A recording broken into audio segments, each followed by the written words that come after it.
بەڵام بەرزان لە تەوەریەکەم ئەمڕۆیبانی باش کوردستانە تایبەت بابەتێکی هەنووکەی کە ئێستا پرسێکی زۆر گرنگە بۆ پێی کە زۆرێک لە ژیانی خەڵکو و جوڵە ئابوووریەکانی پێوە بەسراوەتەوە کەویش بەرزبوونەوەی نرخی دۆلارە لە تەواوی دنیادا و ئەو وڵاتانی کە ئابوووریەکانیان دەکەوێتە ژێر هەژمۆن و کاریگەری ئابووری دنیا و بە تایبەتی وڵاتە دراوسەکانیان بە نمونەش کوردستان کە بە زۆرێک لەو گۆڕانکاری ئابوورانی کە لە جیهاندا دروست دەبن کاریگەر دەبێت باسێک لە گرانبوونی نرخی کەل و پەلوشتومەکەکان دەکەین لە ناو بەشێک لە مارکێت و بازارەکاندا کە دەمانێت لە ڕێگەی میوانەکەمانەوەی لای بکەینەوە کە بۆچی هەر لەگەڵ سەرەتای بەرزبوونەوەی نرخی دۆلاردا بەشێکی زۆر لە کاڵاوشتومەکەکان لە ناو مارکێتەکاندا نرخیان گران بوو کە لە کاتێکدا کاڵاو کەل و پەلی نوێ هێشتا مامەڵایان پێوە نەکرا بوو. گفتوگوی زیاتریان بابەتاکەین و وەردەبینەوە لەسەر ئەم بابەتە لەگەڵ بەرزان سەید محەممەد کە بەڕێزیان سەرۆکیەکێتی کۆمپانیەکانی دابەشکاری خۆراکن و مناقەشی بابەتەکەی لەگەڵاکەین. کاک بەرزان زۆر بە خێراتی بانیت باش ئەرکێشە سپاس مامادەبوونە. ئاواسی کەم دۆخە بکەین کاک بەرزان باسی بەرزبوونەوەی نرخی دۆلار بۆچی لەگەڵ یەک گۆڕانکاری بەسیط بۆ بدادیان کە بەسیتیش نەبوو ئەم جارە نرخەکە بەرچاو بوو کە بەرز بووەوانە ئەم گۆڕانکاریە و کاریگەریەکان لەسەر مارکێتەکان چۆن دەرکەوتن بۆچی یەکسەر نرخەکانی گۆڕی و خەڵک یەکسەر و مارکێتەکان گۆڕانکاریان بەسەر نرخەکان ناکرد. سەرەتا سواس بۆ ڕەخسانیم دەرفەتە. سواس بە جەنابیش. بەداخەوە ئێمە لە هەرێمی کوردستان و عێراقیش بەگشتی تەواوی ئەو کاڵانی کە ئێمە ڕۆژانە بەکاری هێنین توانین بڵێ بەڕێژەی 90% لە دەرەوەی هەرێمی کوردستانەوە هێرێت و بەداخەوە ئێمە وڵاتێکی منتیج نین خاوەنی کاڵای خۆمانی تاوەکو بتوانین لە هەر گۆڕانکاریشی ئابووری یان مەسلەی دۆلاری هەر شتێکی تر تۆزێک درەنگ کاریگەری کاتە سەری بەداخەوە ئێمە کاڵاکانمە لە دەروێنی بۆیە ڕاستە و خۆ ئێمە ئەو کاڵایانە شەمەی بە دۆلارە کردرێ هەر لەگەڵ یەکەم ڕۆژی بڕیارەکەیە بۆ ڕۆژی دوایی یەکسەر لەسەر کاڵاو شمەک ڕەنگایە. بۆچیش بۆ خێراییە تەوان زۆری هاوڵاتیان پرسیاری واکەن خۆ مارکێتەکان بەشێکی زۆریان لەواچێک کاڵای پێشی گرانبوونی نرخی دۆلاریان بۆ خێرا و بۆ زوویە کاڵاکانی نرخی گران. تاوان سروشتی کارکردن لە هەرێمی کوردستان بە تایبەتی و عێراقیش بە مداوەرە لە بینی کۆمپانیا و مارکێتەکانە ئەو کاڵانی کە لە مارکێتەکە بنرێت هیچی نرخی خۆی پێ نەدراوە واتە قیمەتەکەی پارەکە نەدراوە بەڵکو بە ئێمە وەکو بازرگانان پێی ئەڵین مداوەر هەیە بەڵام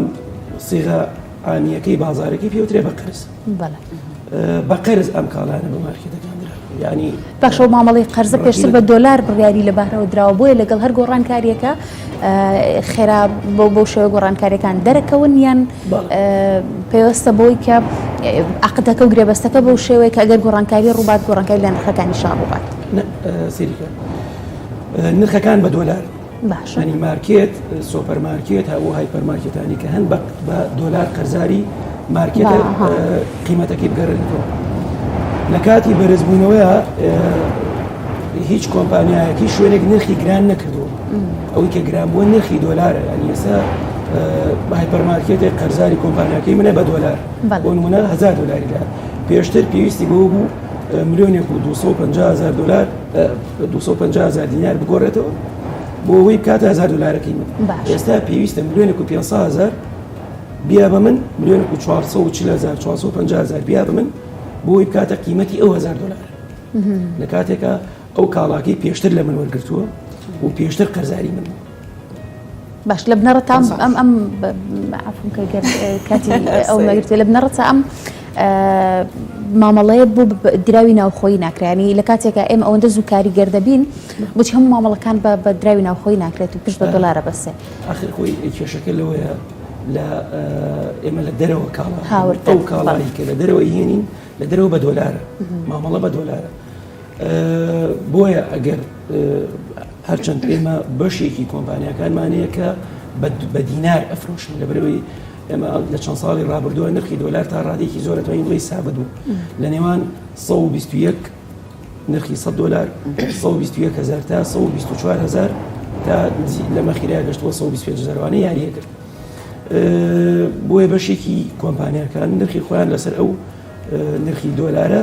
جێگیر کردبوو و بە دینار مامەڵیانە کرد بەڵام لە کۆتاییە ئەوانش هەر کاریگەرن بۆ بڕیاری کە نرخی دۆلاری بۆ شوێ بەرزکردن لەبەرەوەی ئەوانش لەسەر چاوەکەوە لە مەسنەعەوە بە دۆلار ئیکرد ئەنی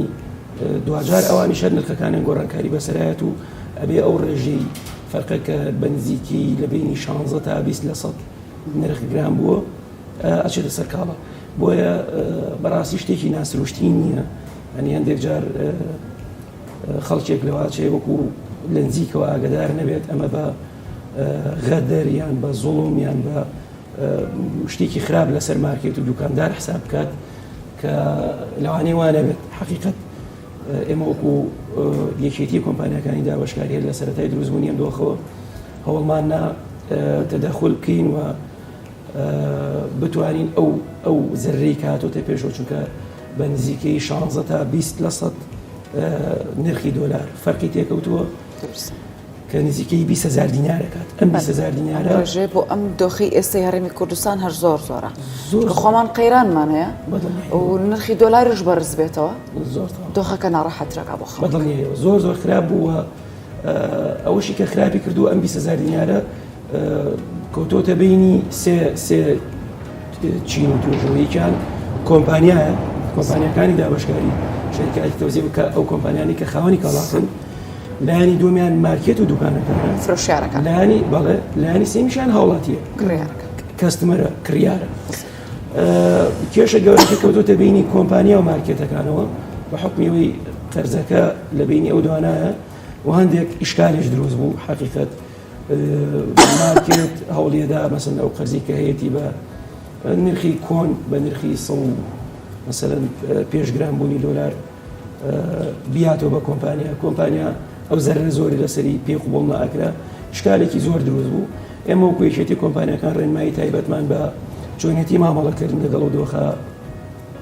یا بە هەردوو لایەن و هەوڵمان داسێگەی دۆزینەوە کە ئەو زەرە مسۆگەرە دابەش بێت لە نێوان هەردوو لە هاوکاری یەکتری بکەین چونکە ئەمە دۆخێکە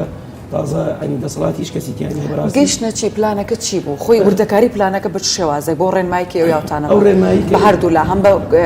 کۆمپانیا بە حکومەت و هەم بە کۆمپانیەکانیش مارکێتەکانی ئێمە بۆ مارکێت و کۆمپانیەکانە چونکە ئەو بڕی قەرزی کە لە نێوان هەردوو لا هەیە وەکو باسمان کرد ئیشکاری لەسەر دروست بوو لەوەی کە خاوەن مارکێت هەوڵەدا بە نرخی دۆلاری کۆن بە 125 و 26 وانە بیشکێنێتەوە چکە گەروانە کازەرەکە کۆمپانیاش ئەگەر بۆ نرخەوەری بگرێت گەر دیناری لەوەر بگرێت ڕاستەخۆ بیکاتەوە بە دۆلار و جاری تر کاڵای پێبێنێتەوە یا بە نزیکەی 20,000 دینار زەرەکە کەوتە سەرشانی و بۆیە ئێمە دوو سێغەماندانا بەڕاستی یەکەمیان جەردی ئەو کاڵایانە بکرێت کە لە مارکێتەکانان هەر کۆمپانیاک ئەوە بەفعلی یا بەوهمی ئیسترجای کات و داخلی کاتەوە بە نرخی ڕۆژ ئەو بڕەپارەی کە فرۆشراوە لەسەر ئەوە ڕێکەوتنی بکرێت سوحێ بکرێت. باشە کاک بەرزان ئەو بابەتی قەرزە زۆر وازەح نەبوو بۆ من کاتێک خاوەن مارکێتێک گەڕۆ لە کۆمپانیایەک کەلوپەلە هێنێ باشە ئەو کەلوپەلەکەی بە نمونە مانگێک پێش ئێستا وەرگرتو ئەو کاتە دۆلار بە نمونە 121,000 بووە باشە لە ئێستاە بە هەمان عقدی ئەو کاتە مامەڵە لەگەڵ کۆمپانیا کاکات و یا بە نرخی ڕۆژی ئەمڕۆ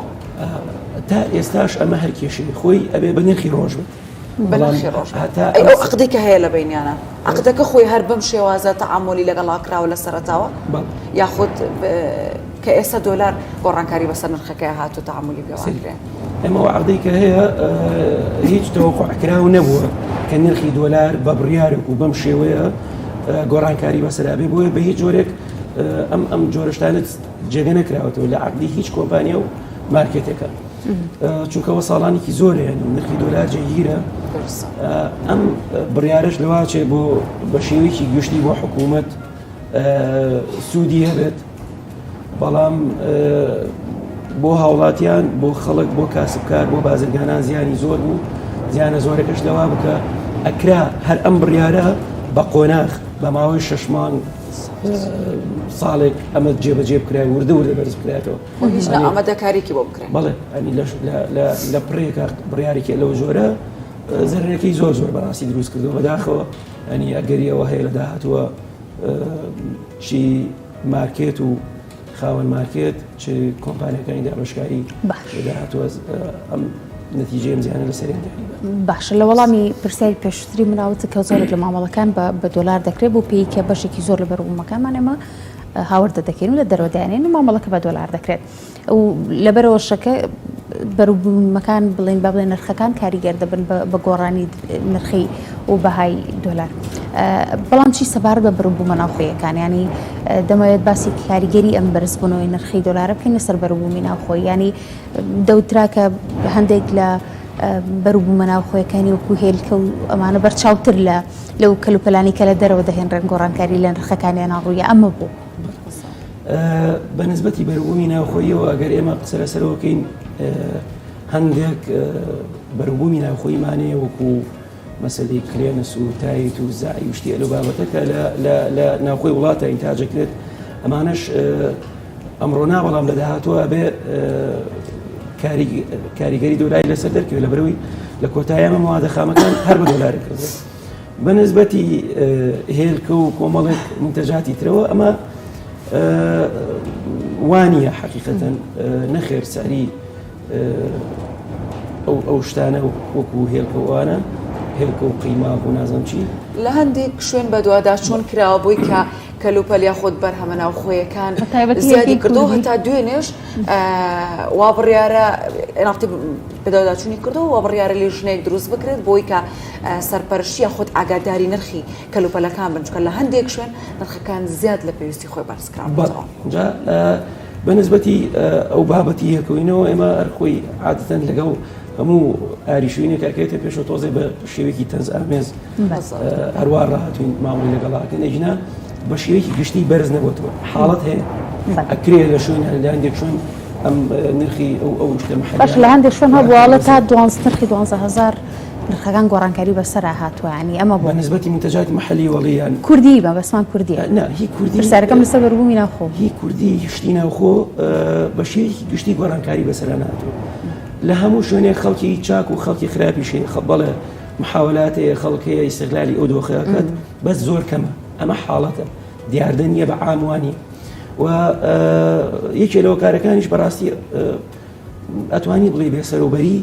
مارکێت و سوپەرمارکێت و ئەوەیە کە بەداخەوە وەکو پێویستە ئێستا تەنزیمی ئەو سێکتەرە گرنگە نەکراوە کە پەیوەندی بە ژیانی هەر یەکێک لە ئێمەوە هەیە ئێمە لە یەکێتی کۆمپانیاکان ڕۆژەمانیاوە بە حکوومەت کە هەوڵ بدەین بتوانین ئەو مارکێتانە تەنزیمیان بکەین ڕێکیان بکەین چونکە بەڕاستی لەبەر ئەوەی وەکو پێویست کۆنتڕۆڵ نەکراوە ڕێوشۆنەکان و ڕێکارەکانی دانان و کردەوەی مارکێت وەکو پێویست و متۆڵ نییە زۆر خەڵکی بەداخەوە توانم بڵێم کە ئەهلی ئەو کاسب نینوانەی یەنە ئەو مەجالە و ئیستیغلالی زروفی هاوشێوی ئەماکەن نرخ گرانەکان یانە خێر هەندێک جار تەلاعوب بەکاڵاکەن کە بەدەستخۆشی و لیژنەکانی قایمقامێت بەردەوام بە شوێنیانەوەن باشە بۆچی بەس لەم بابەتیان ناکرێنی خۆی ساگەر بچیتە ئارایشتگایە بچیتە هەر شوێنە قایمقامێت خۆی زۆرێک لەو بڕانەی دیاری کردووە کە پێویستەکە هەر شوێنێک پابند بێ پێوەی بنسۆت مارکێتەکانەوە ئەن تو جاری وایە پەنیرێکی زۆر ئاسایی لە مارکێتێک بە نرخەکەی کڕی لەوێتر 250 بۆ بە بڕێکی ینی کەمیش بێت فەرقێکی هەر ئەبێ هەبێت ینی بۆچی وایە بۆ ڕێک ناخرێ کۆمپانیەکانی دابشکاری بەرلەوەی کەشتەکان تەوزیعکار نرخەکان دیاریکراونی نرخەکان دیاریکراون آخر دروست ئەمەیە کە من ئاماژەی پێ بم بەداخەوە ئەم مەجالە هیچ ڕێکخراو نییە ئێمە بە نزیکی لە سنووری سلێمانی ئەگەر قسە بکەین نزیکی 3000 مارکێت هەیە گەورە و بچووکانی لە هایپەرمارکێتی گەورەوە تاوەکو دوکانی بچووک نزیکی 3000 مانەیە نزیکی ئەتوان بڵێم لە نیوە کەمتری تۆمارە لای حکوومەت تەنانەت ئیجازەشیانی کە لاواچەیەکێ لە هۆکارەکانی قورسی ڕێکارەکان بێت بۆ دانا دەکردن و تۆمارکردنی مارکێت و بە شێوەیەکی گشتیش لە گرتنەبەری ڕێکارەکانە وەکو پێویستە توانم بڵم دەقیق نییە و ئێمە ڕۆژەمانیاوە بە حکوومەتە بتوانیەوە چارەسەرکەین یەکەم هەوڵ بدین ئەو خەڵکی کە بەفعلی بازرگانە و بۆ کەسابەت یێتە ئەو بوارەوە ئیش بکات دوو هەمیان هەندێک شت ڕەچاو بکرێت مەسلەی مووقعی جغرافی مارکێت زیرەکەی لەسەر ڕاستە شەقامێک دەیان مارکێت لە پەنایەکە ڕیز بۆ کەمە بە هیچ منطقێک ئەمە قوڵ ناکات و بە نەتیجەش ئەو حاڵتی لەکەوێتەوە کە جەنابە باسیەکەی سیرەکەی مارکێتی سێرەکەی نووسێتی کارتۆنێک ئاو بە بەلاش لە دنیا شتیوانی هەین چۆن بە بەلاش تۆ بە پارە کریتە کاڵاکەی بە نرخێک کڕیوە بۆ نمونەڵێ زەیت 1300 دینار لەسەرێتی و یا بەزار نار کە ئەمە هیچ منطقێک ئەمە قوڵ ناکات ئەمە دەرەنجامی منافەسەیەکی ناڕێکە بەڕاستی نەتیجەی ناڕێکی دابەشبوونی مارکێتەکانە نەتیجەی ناڕێک و پێکی ناتەنزیمی مارکێتەکانە ژمارەیەکی زۆر و کردوتنی زۆر و بۆر مارکێت دروست بووە بە نەتیجە بۆ ئەوەی جێ خۆیان بکەن و بازارگەرمی بخۆیان دروستکەن سیرەکەی تەلاعوبێکی زۆر بە نرخەوە کرێت سەریان لە هاوڵاتی و لە کۆمپانیەکانی شیانەوە کە زۆر جار ئەمە بەزیان بۆ کۆمپانیەکانیش تەواو بێ بە نەتیجە بە زیانی مارکێتەکانیش تەواو بێ ئەمە بەداخەوە دەیان حاڵەتی ڕۆشتن و زەرەر و داخستن و ڕاکردنی مارکێتمانە زۆر جار مارکێتەکانە بن بە مای زیان بۆ خۆیان و بۆ مارکێتەکانی تریش و بە نەتیجە داخەن و زەرێکی زۆر بە تووشیانە. باشە کاک بەرزان ئەگاداری کە مامەڵەی بازرگانی هەرێمی کوردستان و عراقیش هەم لەگەڵ وڵاتی تورکیا لەگەڵ وڵاتی ئێرانە ئەگادارین کە دراوی هەردوو وڵاتەکە نرخیان زۆر دابەزی و بەردەوامیشە لە دابەزین. ئەم بەرزی و نزمی دۆلارە کاریگەری دروستەکە لەسەر مامەڵەکردن لەگەڵ ئەوان ئێمە لەگەڵ ئەوانە بە دۆلار مامەڵاکەین یاخود بە دراوی خۆیان بە شێوەیەکی گشتی بە دۆلار مامەڵان بە دۆلار بەڵام بە دڵنیاییەوە سروشتی بازرگانی وایە کاتێکە گۆڕانکاریە لە هەرێمی کوردستانە بۆ بازرگانانیش لای خۆیانەوە زەخت لە معمل لە مەسنە ئەکرێکە نرخ دابەزێن کە ئێستا بەم شێوەی ئێستا لەوانەیە هەندێک کاڵا بە تایبەتی بابەتی 250 تقریبا نەمێن ئەنی چونکە ئێمە عملەی ئێمە بچووکترینیان 250 دیناری شتی ئەمان نییە بۆ بەشێکی زۆری و کاڵانی کە 250 دیناری بوون پێشتر لەواچێ نەمێنێت کە بازاریش تەحمل ناکات ینی بە تایبەتی ئەو شتە 250یانەکان زیاتر بابەتی مناڵن بابەتی پسکیت و نەستە لەو شتێ لە بابەتن لەوانەیە معامل بتوانێت زەختیان لێ بکرێت شەریکە بازرگانان زەختیان لێکن کە نرخی کاڵا کە ئایا هەرزانتر کریا گۆڕانکاری تێکڕێبووی لە 250 بهێنێت باشەمەوە ناکات کە بۆ بنمونەگە وڵاتی ئێران باس بکەین بەهای دراوێن نوشەوە بەرچاوی کە هەموو بوو دنیا باسی دەکات کە بۆ نزمترین ئاستی خۆی دابەزی بێتمەوە ناکات کە زۆرێک لە بەروبوومەکانی ئێمەش با بڵێن ببن بە بەروبوومی ئێرانیان کەلوپەلی ئێرانی بەداخەوە بەڵێ بەڵێ چکە دابەزینی ئاستی بژێوی خەڵک دەخنی خەڵک و دابەزینی اقتصاد بەدڵنیە ئەوەیشێ لە لێکەوتەکانی بێ کە لە جاتی بەرە و باشترکردنی شێوازی ژیانی خۆت بەکارهێنانی کاڵای کواڵیتی بەرز ئەگەڕێتەوە بەرەوەی کە ناچاری لە پێناوی ئەوەی کە نرخێکی مناسبتر دەسەکەوێت کاڵای کواڵیتی نزم بەڕاستی بەکاربێت لە جۆ دەکەمەکەنەوە لە جۆ دەکەمەکرێتەوە بەدڵنیاییەوە چونکە کە تۆ نرخ دابەزی چارمیانی